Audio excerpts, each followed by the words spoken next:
제가 인터넷에서 보았던 글 하나를 읽어드리도록 하겠습니다. 아마도 할머니와 손주가 만나는 그 장면을 할아버지가 보고 쓴 글인 것 같은데요. 제가 한번 읽어드리도록 하겠습니다. 우리 아마 반주를 해주면 더 좋을 것 같죠?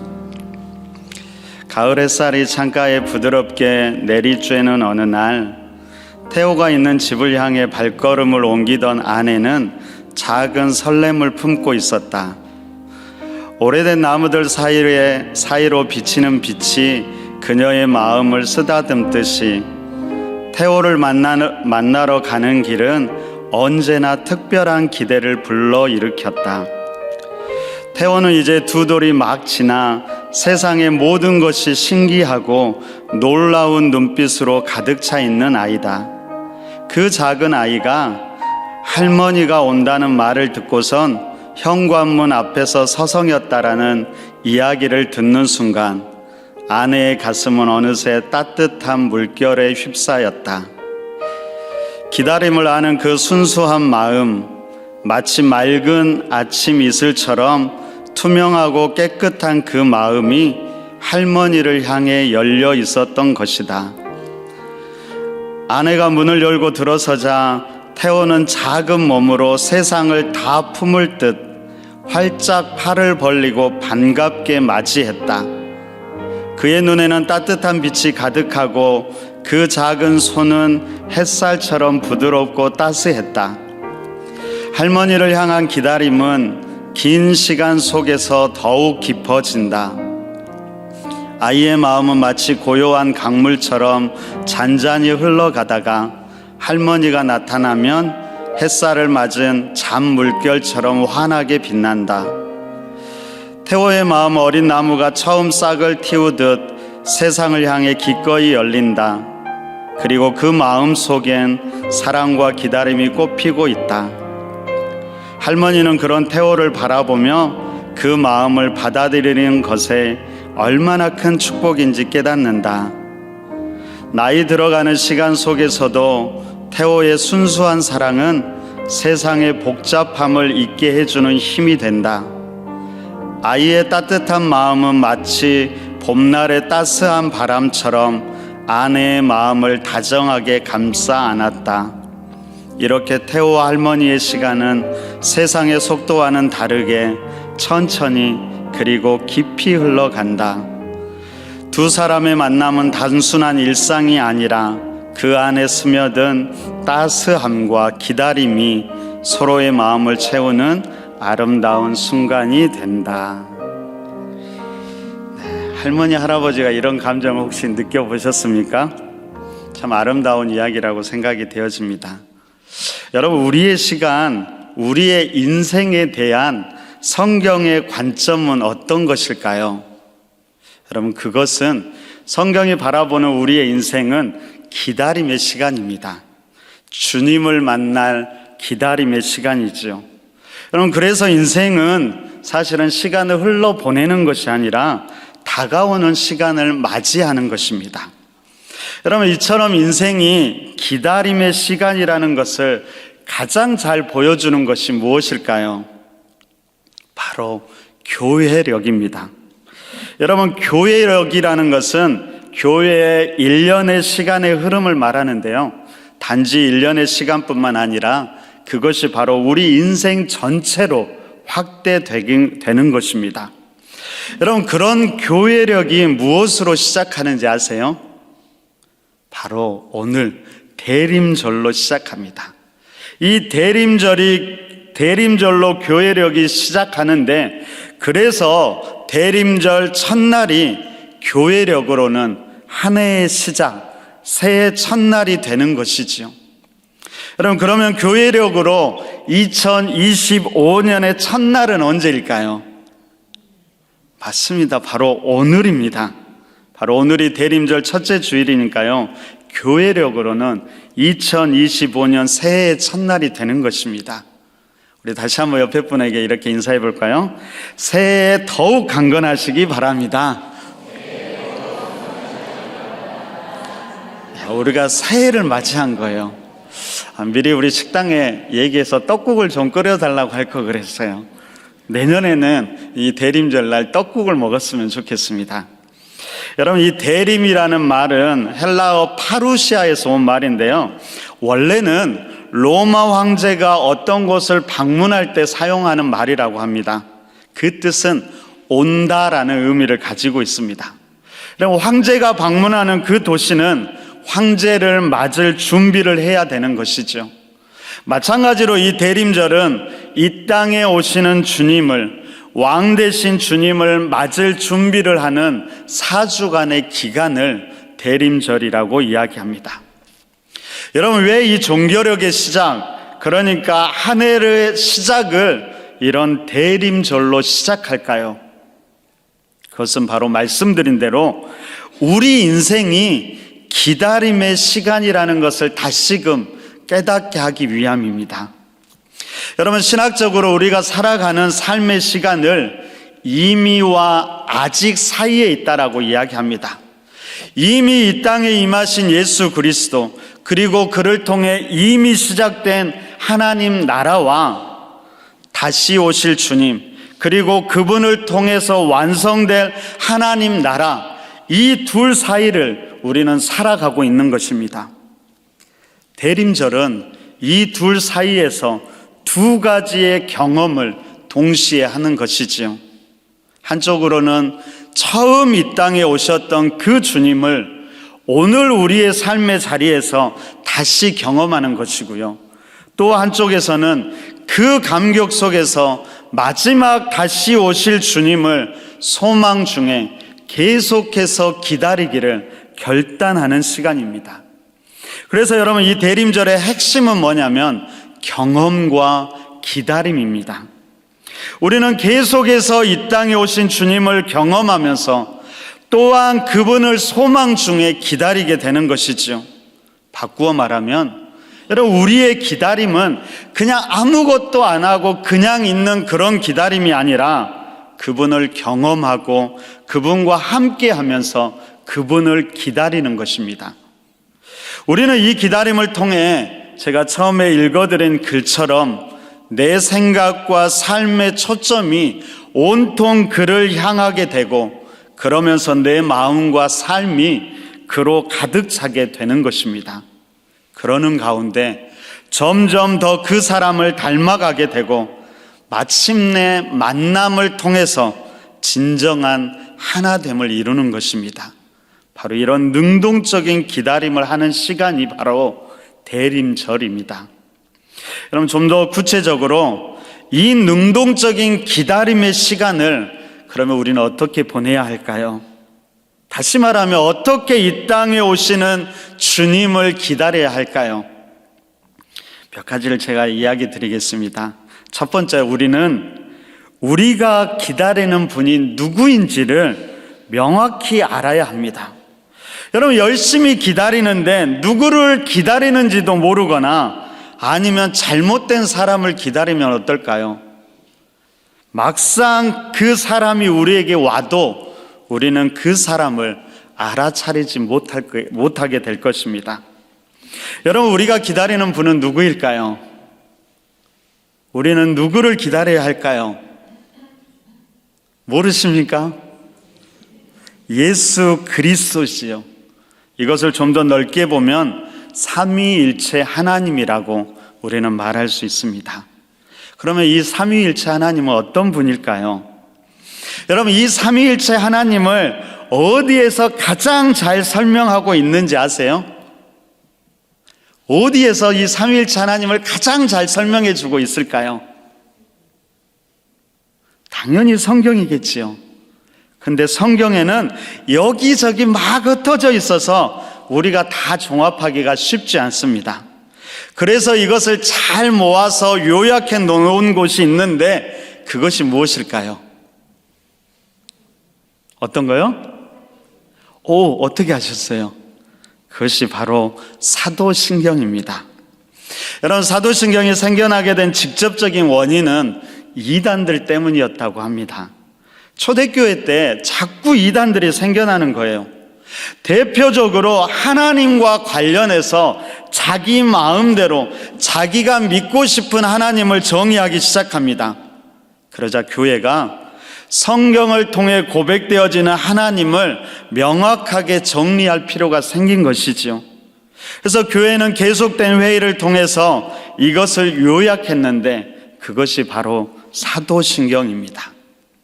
저는 초대교회는 이 사도신경이 정리된 이후에는 이것을 이단 판별의 기준으로 삼게 됩니다. 바꾸어 말하면 이 사도신경의 고백과 다른 고백을 한다라면 그를 이단으로 여겨도 된다라는 겁니다.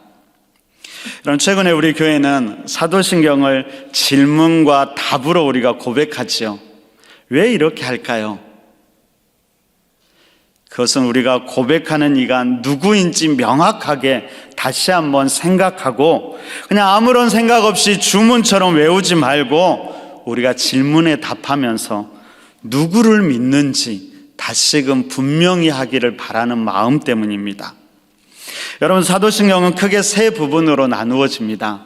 그래서 세 가지 질문을 던지지요. 첫 번째는 이렇게 질문하지요. 여러분들은 어떤 하나님을 믿고 경배하십니까?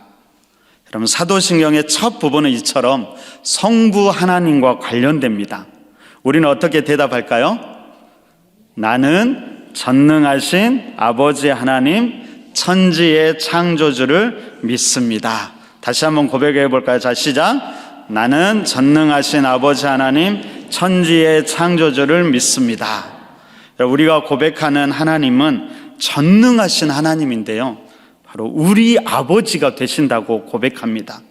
그분은 바로 천지, 그러니까 하늘과 땅뿐만 아니라 하늘과 땅 사이에 있는 모든 것, 보이는 것, 보이지 않는 것, 물질적인 것, 정신적인 것, 영적인 것, 역사적인 것, 모든 것을 창조하신 분이심을 우리는 믿고 고백하는 것이지요. 무엇보다도 그 창조 안에 내가 있음을 고백하지요. 온 세상과 함께 나를 창조하신 전능하신 하나님, 그분이 나의 아버지 되심을 믿고 고백하는 것입니다. 바로 이것이 성경의 시작이고요, 온 세상의 시작, 그리고 우리의 믿음의 시작입니다. 두 번째는 이렇게 묻습니다. 여러분들은 예수 그리스도를 어떻게 믿고 고백합니까? 바로 성자 예수님에 관한 질문이지요. 그때 우리가 어떻게 대답합니까? 함께 고백해 볼까요? 자, 시작. 나는 그의 유일하신 아들 우리 주 예수 그리스도를 믿습니다. 그는 성령으로 잉태되어 동정녀 마리아에게서 나시고 본디오 빌라도에게 고난을 받아 십자가에 못 박혀 죽으시고 장사된 지 사흘 만에 죽은 자 가운데서 다시 살아나셨으며 하늘에 오르시어 전능하신 아버지 하나님 우편에 앉아 계시다가 거기로부터 살아있는 자와 죽은 자를 심판하러 오십니다. 제가 늘 띄워드리면서 고민되는 게 하나 있어요. 이상하게 안 보고 다 외우실 수 있으면서 띄워주다가 안 띄워주면은요, 갑자기 생각이 안 나곤 해요. 그렇죠. 여러분, 우리가 믿고 기다리는 예수님은 하나님의 유일하신 아들, 하나뿐인 독생자이지요. 그분이 우리의 주님, 다시 말하면 우리 삶의 주인이며 또한 우리를 구원하실 예수 그리스도이심을 믿는 것입니다. 여러분, 예수라는 이름의 뜻이 무엇일까요? 알고 계시죠? 마태복음 1장 21절에서 이렇게 이야기합니다. 함께 읽어볼까요? 마태복음 1장 21절입니다. 자, 시작. 아들을 낳으리니 이름을 예수라 하라. 이는 그가 자기 백성을 그들의 죄에서 구원할 자이심이니라 하니라. 자기 백성을 그들의 죄에서 구원할 자, 바로 이것이 예수라는 이름에 담긴 의미입니다. 그리고 여러분, 그리스도란 기름 부음을 받은 자라는 뜻인데, 구약에서 기름 부음을 받았던 세 가지 직분, 왕으로, 선지자로, 제사장의 직분을 감당하신다라는 고백이지요. 여러분, 이것을 다른 말로는 메시아라고도 하는데요, 메시아는 하나님의 아들로 이 땅에 임하셔서 우리의 모든 연약함을 회복시키시고 우리의 모든 문제에서 해방시키시는 분을 말합니다. 이스라엘은 수천 년 동안 이 메시아를 간절하게 기다렸지요. 바로 그 메시아가 누구냐? 바로 예수. 이 예수가 너희가 수천 년 동안 기다려온 그 메시아, 하나님의 아들이라는 고백입니다. 여러분, 그 메시아, 하나님의 아들이 어떻게 이 땅에 오셨을까요? 성령으로 잉태되어 동정녀 마리아를 통해서 이 땅에 오셨지요. 하나님 되신 예수님께서 인간 마리아의 몸을 통해서 이 땅에 오신 것입니다.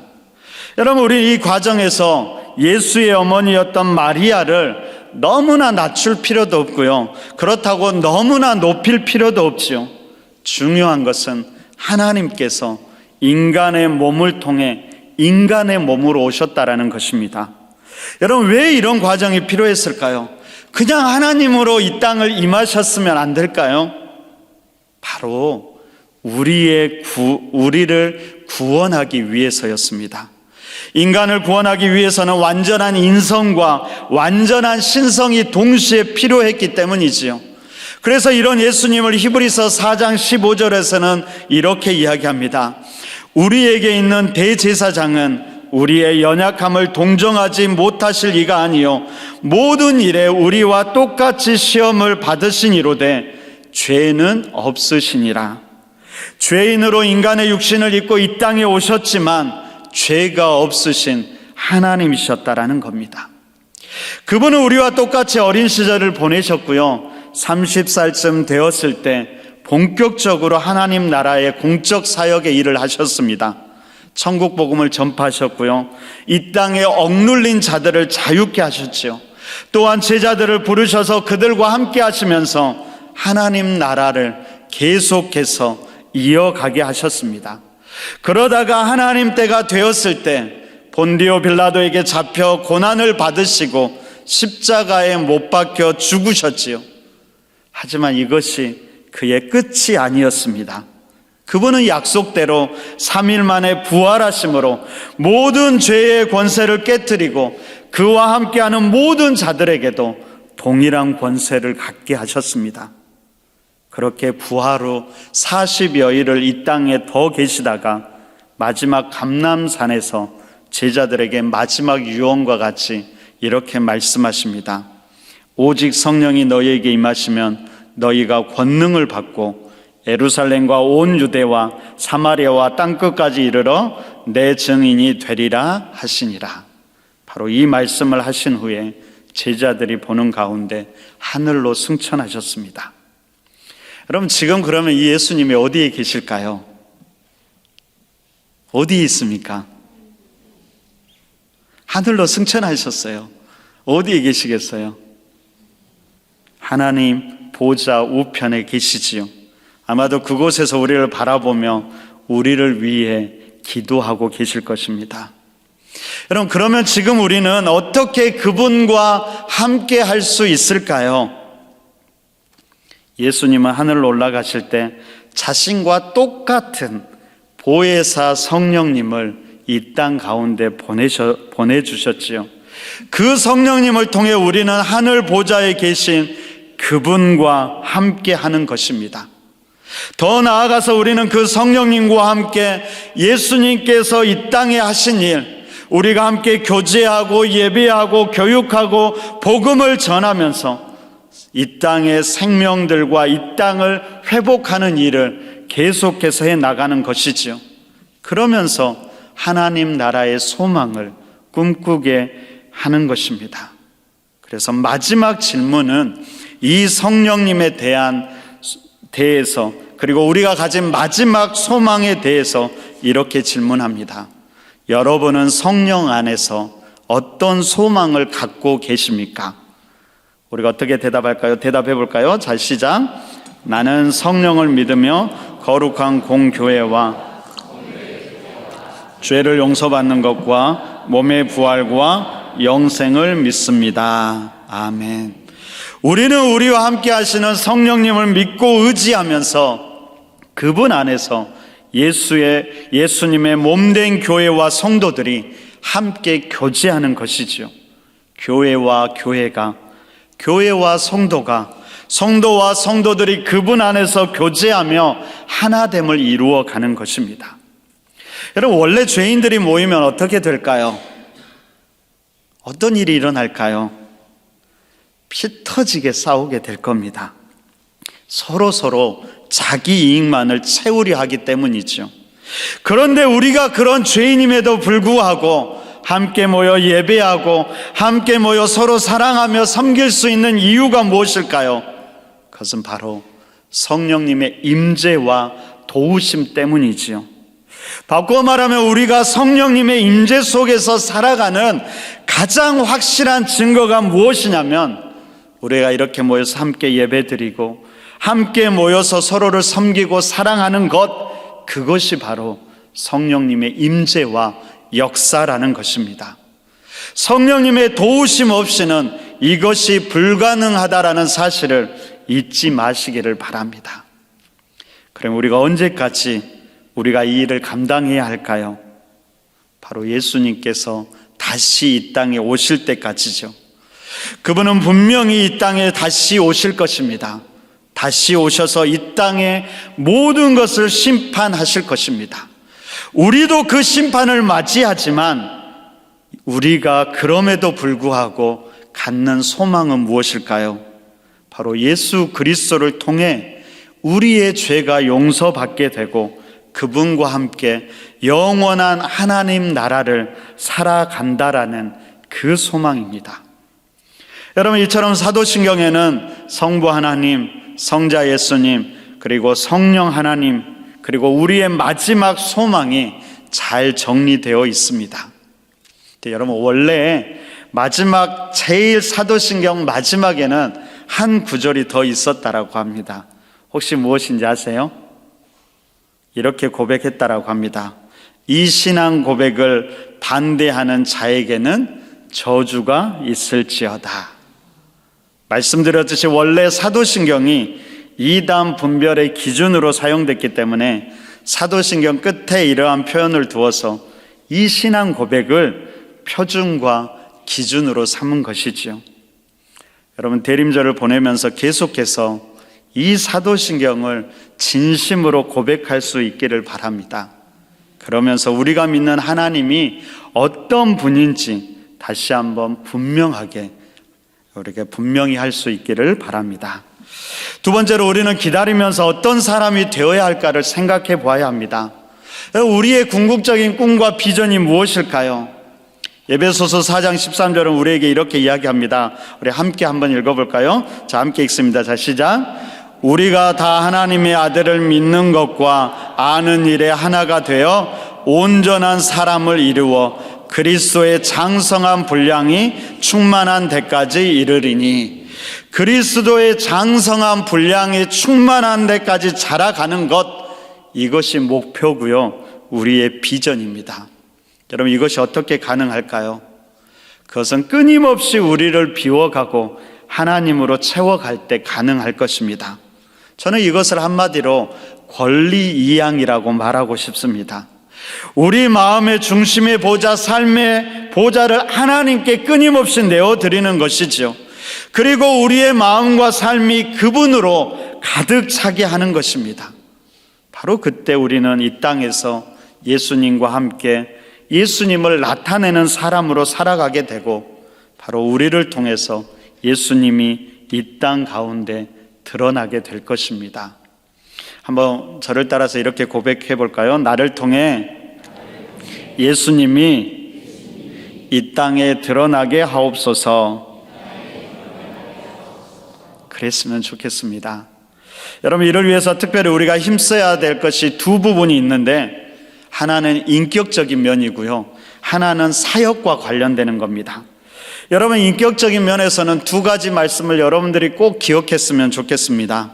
하나는 사도 바울은 예수님을 소개하면서 이렇게 이야기합니다. 우리 빌립보서 2장 5절부터 8절까지 좀 길기는 하지만 여러분 잘 아는 구절이니까 다시 한번 우리가 함께 읽어보도록 하겠습니다. 한 목소리로 함께 읽습니다. 자, 시작.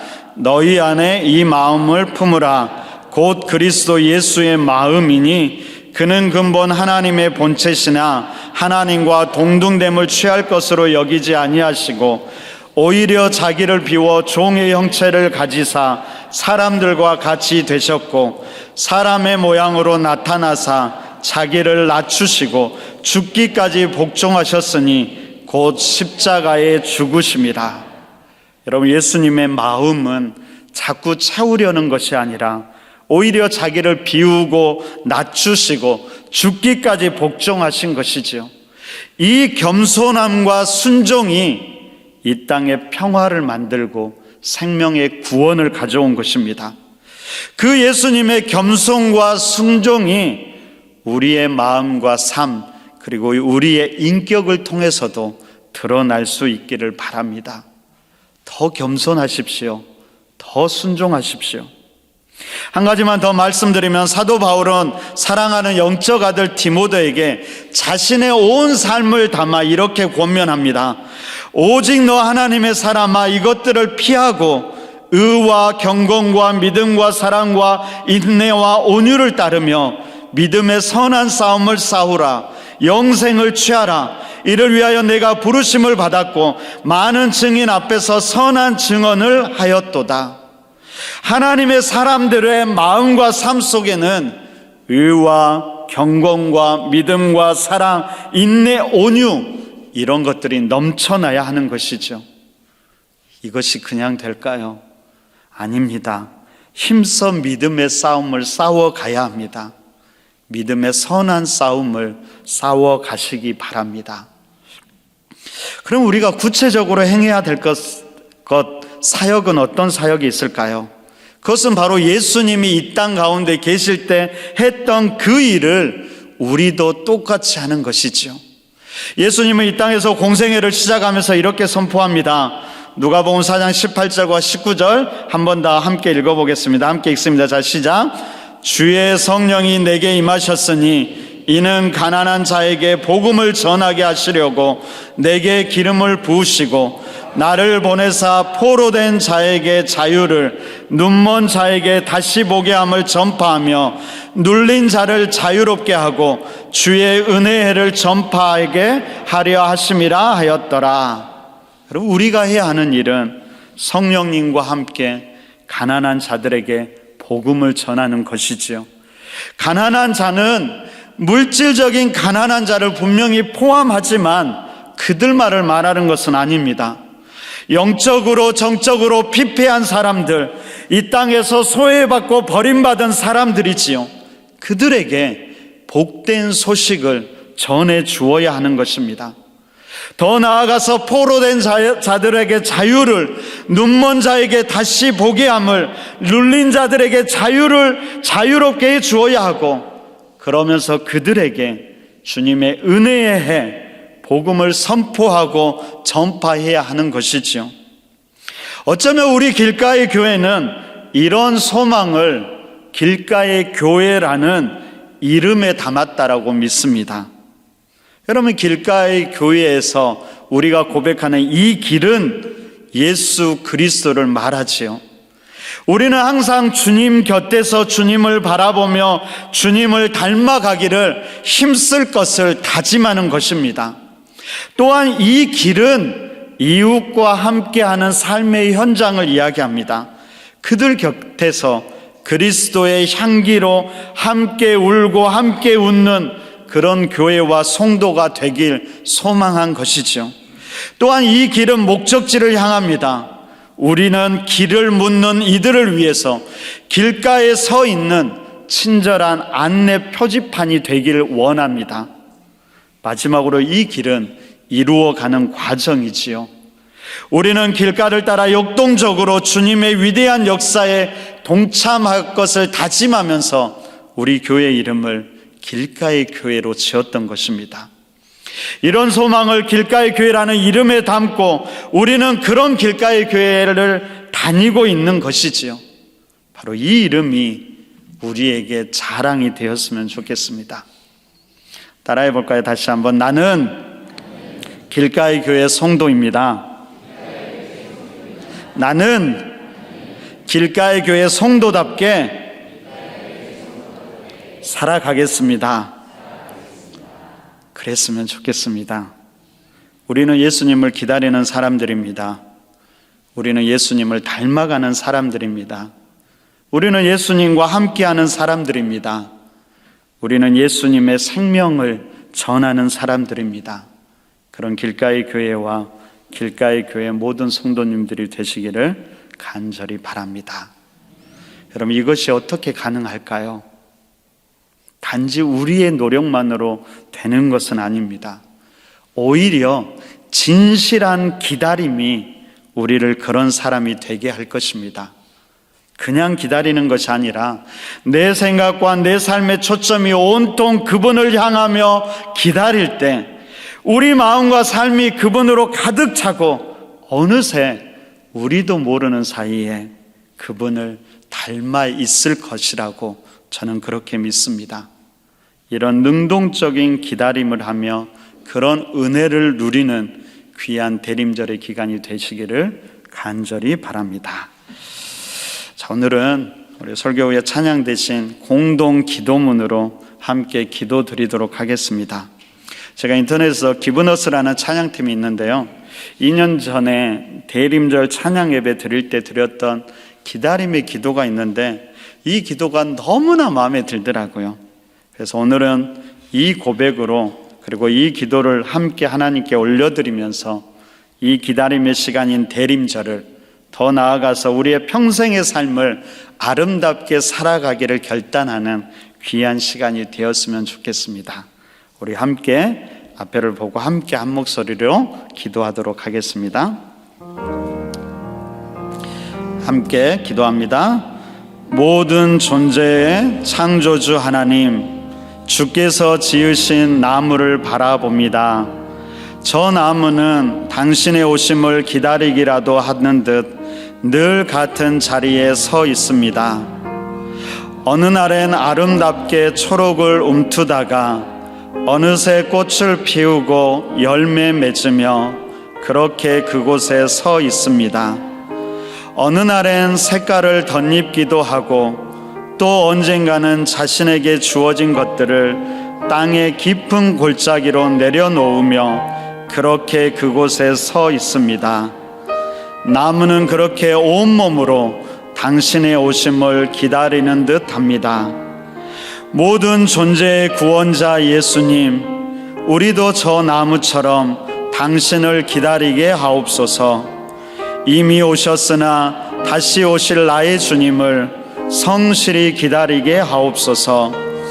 모든 이가 보게 될 구원의 그날, 온전히 이루실 평화의 세상을 소망하며 간절히 기다리게 하옵소서. 당신께서 우리에게 몸소 보여주셨듯 나무가 자신에게 주어진 것들을 미련 없이 땅 위에 내려놓듯 우리도 가장 사랑을 내려놓으며 세상의 낮은 골짜기들을 메우게 하옵소서. 굽고 험한 세상의 길을 눈물을 닦으며 오늘 또 당신을 기다리게 하옵소서. 모든 존재의 중보자 성령님, 기다리는 이의 마음을 씻어주시고 모든 눈물을 닦아주시며 기다리는 이들이 헤매지 않도록 어두운 세상을 환히 비추소서. 기다림의 시간 속에서 소망으로 우리와 늘 함께 하소서. 가장 높은 곳에서 가장 낮은 곳으로 임하신 예수 그리스도 이름으로 기도합니다. 아멘.